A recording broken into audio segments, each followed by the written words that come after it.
लड़के वाले उसे हम्म। देखने आए हैं। क्या हो गया? लड़के वाले उसे देखने आए हैं।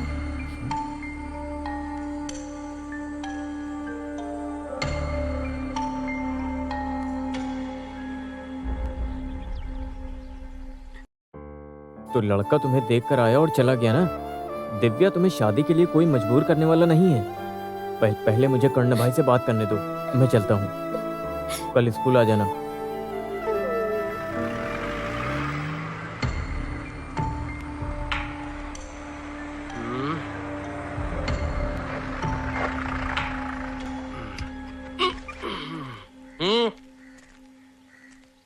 मैं ये जानने आया था आप अपनी बेटी को स्कूल से लेकर गए थे। कर्ण भाई, वो बहुत होशियार लड़की है। अभी बोर्ड परीक्षा के लिए बहुत कम टाइम बचा है। सिर्फ इतना ही नहीं, अगर आप इस उम्र में उसकी शादी करेंगे तो ये गैर कानूनी काम माना जाएगा। ये जानते हैं ना आप? आपको कैसे पता कि मेरी बेटी की उम्र शादी की नहीं हुई है? हमें वैसे इस बात का कोई खास अंदाजा नहीं है, लेकिन कुछ भी हो वो 18 साल से ज्यादा की नहीं है, समझ गए? अच्छा ऐसा? मेरी बात सुनो, लड़का उसे बहुत पसंद करता है। हम एक पंडित जी से सलाह लेकर शादी की डेट फिक्स कर रहे हैं। तुम अपना काम करो। सर, हैं? अपने देश में शादी करने के कुछ नियम खास नहीं है जैसा आप समझते हैं। जैसे आप शराब के मामले में कैसे निपट गए, कितना आसान था ना। आपको लगा ही होगा कि जेल का रास्ता तय है, कम से कम 5 साल की सजा। जब आपने उस दिन मेरे पास इन नगीनों को भेजा था मुझे मारने के लिए, मैंने वो बात बिना पुलिस में कंप्लेंट करे इसलिए छोड़ दी थी, क्योंकि इसलिए नहीं कि मुझे आपसे डर है, क्योंकि आपकी लड़की मेरी क्लास में पढ़ती है, सिर्फ इसलिए।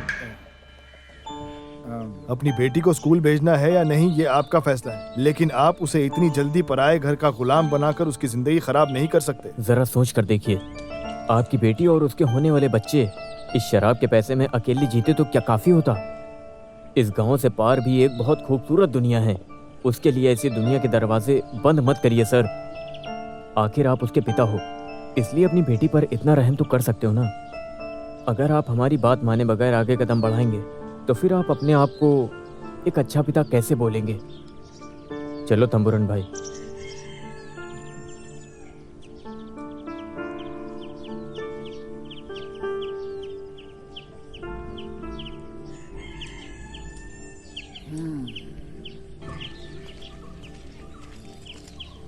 हाँ, आओ आओ। अरे अरे रुको रुको, मैं तुमको रोक रहा हूँ कहीं ले जाने के लिए और तुम भागे जा रहे हो। क्या बात है, बताओ ना, चलो मेरे साथ आओ। हाँ आओ ना, अच्छे से बैठना। ये सब त्योहार के लिए है। चलो बच्चों, इस बार तुम लोग को ही जाना पड़ेगा, दूसरों को भेजने का फायदा नहीं। मैं ये काम बिल्कुल नहीं करूंगा। जो पैसे मांगोगे नहीं, दूंगा। मुझे स्कूल जाना है। हैं? ए लड़के, जरा बोतल लेकर के आजा। छोटा सा काम बोल रहा हूँ, ड्रामा कर रहा है। वो मास्टर बर्गिस की दुकान पे होगा, उसे जाके ये बोतल दे देना। मांगा था उसने। इतने काम से तो प्रॉब्लम नहीं होगी ना, क्यों बेटा? ये ले। ए गोपाल, जरा फोन देना। मेरे काम को लात मार के जाएगा। हेलो, एक्साइज ऑफिस में बात हो रही है। 1994 में जब उन्होंने वर्ल्ड ट्रेड एसोसिएशन को नमक बेचा था, सब लोग बोल रहे थे कि सब कुछ बर्बाद हो जाएगा। तो क्या करूं? वर्गीस भाई उस समय सिर्फ 8 साल की ही थी। अरे मैं तुम्हारे लिए नहीं बोल रहा हूँ। हंगरी, पाकिस्तान जैसे 22 देश IMF क्रेडिट की उम्मीद से सामने खड़े थे। हमारे दाढ़ी वाले भाई ने बहादुरी से कहा, अरे दाढ़ी वाले भाई का नाम क्या था? दाढ़ी वाले का नाम उत्तम था। अरे मनमोहन जी, उन्होंने बहादुरी से कहा कि हम उन्हें $10 मिलियन दे हमें सकते देने हैं। के लिए कहा। अरे कहाँ से आते ऐसे बेवकूफ? मतलब कि इंडिया $10 मिलियन दे सकता है। इंडिया का मतलब तो जानते हो कि नहीं? टीचर जी, आप अभी जाइए, आप कल आइएगा तभी मैं आपको रेट बता पाऊंगा। क्या तुम्हें मनी मैटर के बारे में पता है? तुम्हें तो यार कुछ भी पता नहीं। अरे स्कूल नहीं गए क्या? वो टीचर, मुझे कुछ खरीदना अरे ये सब काम शाम को कर लेना। चलो बैठो। नहीं टीचर, मैं चला जाऊंगा। चलो चलो बैठो बैठो, जल्दी से बैठो। क्लास कब की शुरू हो गई होगी, यहीं भटक रहे हो।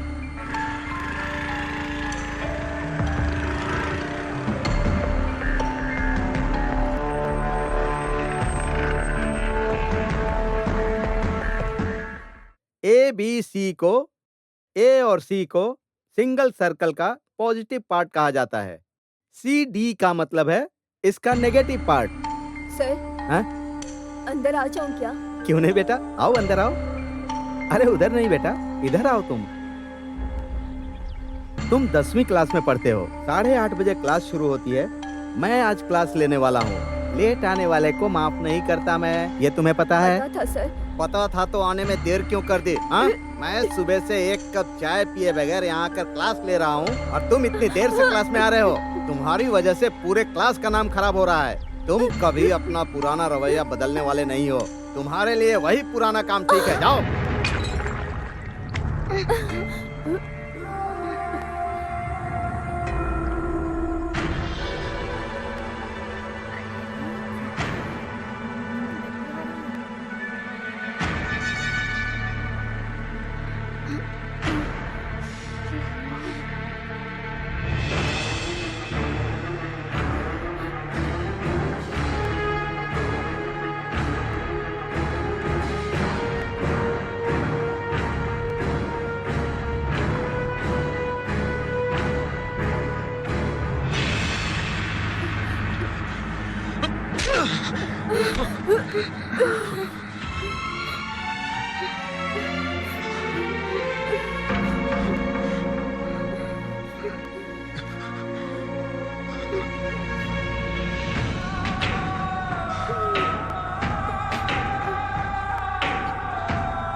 चाहे मैं खुश हूं या उदास हूं, हर बार ड्रिंक करता हूं।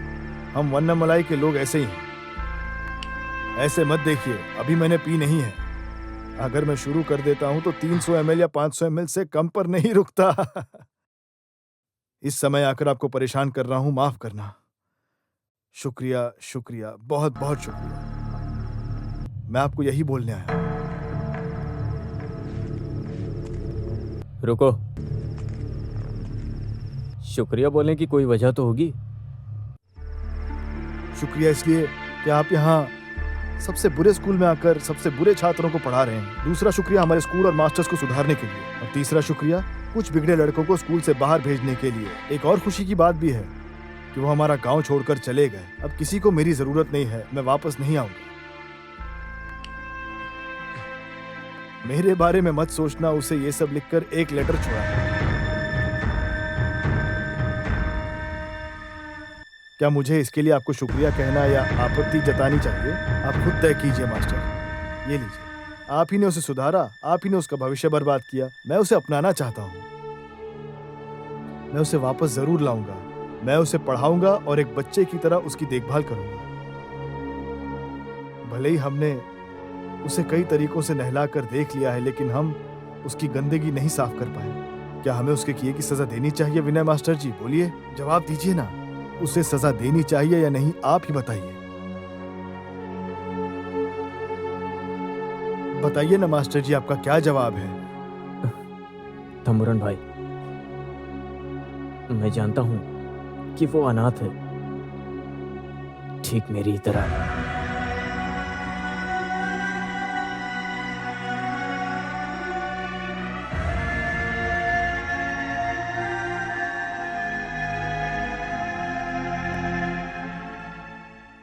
मुझे कोई पसंद नहीं करता, खुद मुझे भी अच्छा नहीं लगता। अच्छा या बुरा मैंने सीखा ही नहीं।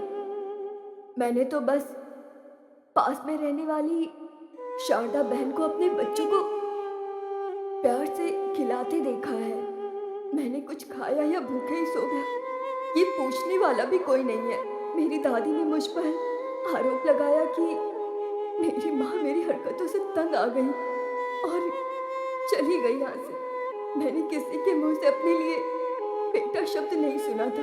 मुझे तो सबने कुत्ता और सड़क छाप ही कहा। सर, आपने मुझे पहली बार छोटा भाई कहा था। आपने मुझे ये भी कहा कि आप मुझे पसंद करते हैं और मुझे पढ़ने के लिए हिम्मत दी। मेरे अंदर एक अच्छा इंसान बनने की इच्छा हुई। लेकिन मास्टर,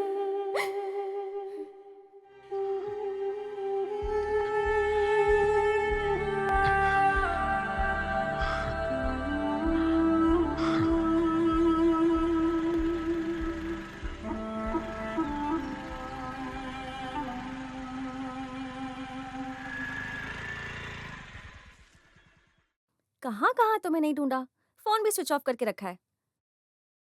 ऐसा भी क्या हो गया मास्टर जी, वो लड़का गांव छोड़कर गया तो इसमें तुम्हारी क्या गलती। गांव से इतनी दूर यहाँ आकर अकेले बैठे हो। उसके बारे में सोचकर बहुत बुरा लगता है। थम्बुरन भाई सही बोले थे, उसके आगे पीछे कोई नहीं। हम उसे झोपड़पट्टी से ही लाते, हमारे पास कोई रास्ता नहीं था। जब सभी उसे बाहर भेजने पर अड़े थे, गुरु मास्टर ने मुझसे पूछा था उन्हें क्या करना चाहिए। अच्छा होता कि मैं मना कर देता, लेकिन उस समय उस पर मेरा गुस्सा 7वें आसमान पर था। मैंने उसके भविष्य के बारे में एक बार भी नहीं सोचा। वो अपने हाथ में टीसी लेकर बहुत रोया था चंदू। वो एक अनाथ लड़का है जिसके पास सही राह दिखाने वाला कोई भी नहीं है। मैं उस टाइम ये भूल गया था। इतना भी मत सोचो विनय, कोई बात नहीं, इतने दुखी मत हो।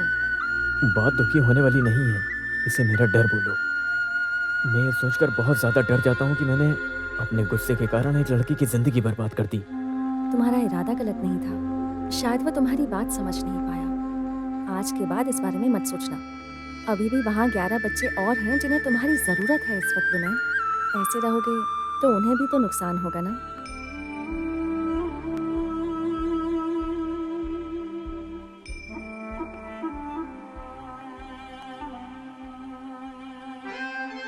കനന ഛായയിലാടുമേക്കാ ഞാനും വരട്ടെയോ നിന്റെ കൂടെ പാടില്ല പാടില്ല നമ്മെ നമ്മൾ പാടെ മറന്നൊന്നും ചെയ്തുകൂടാ പാടെ മറന്നൊന്നും ചെയ്തുകൂടാ अरे बोला था ना कि वो यहाँ നിന്നെയും होगा। കൊണ്ടൊന്നു കൊണ്ടുപോകൂ നിന്നെയൊരിക്കൽ ഞാൻ യോ अरे अरे अरे अरे ये आदमी कौन है भाई, कौन है?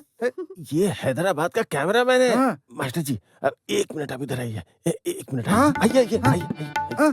मैंने उस लड़की की माँ की मजबूरी की वजह से ये मेरे काम सामने किया। तुम्हारा झूठ नहीं चलेगा वीसीडी। ये तुम्हारा आज का नहीं, सरकार तुम्हें नाच गाना करने के लिए सैलरी नहीं देती यहाँ पे, समझे तुम? ये क्या माश है? स्कूल बदल गया, बच्चे बदल गए, तुम्हारे अंदर कब बदलाव आएगा? एसके ठीक ही कहता है। देखो तुम्हें भी रवैया बदलना होगा। मैं प्रेसिडेंट को ये अगर बताने तुमने लाया अपने हूँ। आप को नहीं बदला तो समझ लेना। हाँ, समझाने की जरूरत नहीं पड़ेगी, मैं बदल गया बदल हूँ। गए हो तो जाओ और क्लास में बच्चों को पढ़ाओ, जाओ। नहीं मास्टर जी, सिर्फ एक शॉट मतलब की तुम बात वैसे ही है। रहोगे ना? अभी आता हूँ तुम ना। जानो, तुम्हारा काम जाने। ठीक है, चलो। तुम लोगों के पास किसी भी परीक्षा का सामना करने के लिए शिक्षा और आत्मविश्वास है। ये मत सोचो कि सिर्फ पास होना है, हर सब्जेक्ट में A+ ग्रेड लाना है, यही हमारा लक्ष्य है। अगर तुम लोगों ने ये सफलता की पहली सीढ़ी चढ़ ली तो आगे चलकर तुम्हें रोकने वाली कोई ताकत नहीं होगी।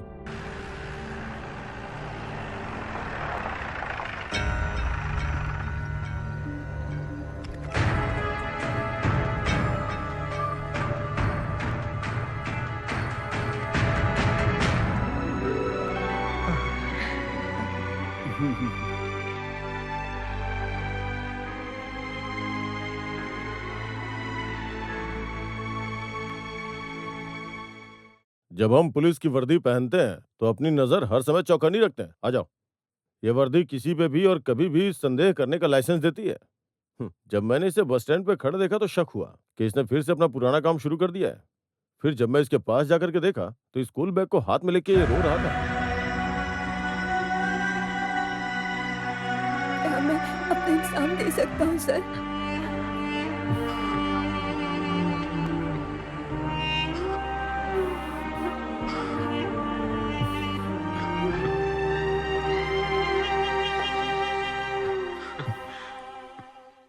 इस लड़के के लिए ये मास्टर साहब पुलिस स्टेशन आए थे और इसके लिए वकालत की थी। मैंने उस दिन कहा था कि ये लड़का नहीं बदलने वाला है, लेकिन अब मुझे लगता है कि मेरा सोचना गलत था। हमें अपने उच्च अधिकारियों को ही सैल्यूट करना होता है, यही रूल है। लेकिन आज के लिए रूल तोड़ रहा हूँ। मैं विनय मास्टर जी को आज सैल्यूट करता हूँ।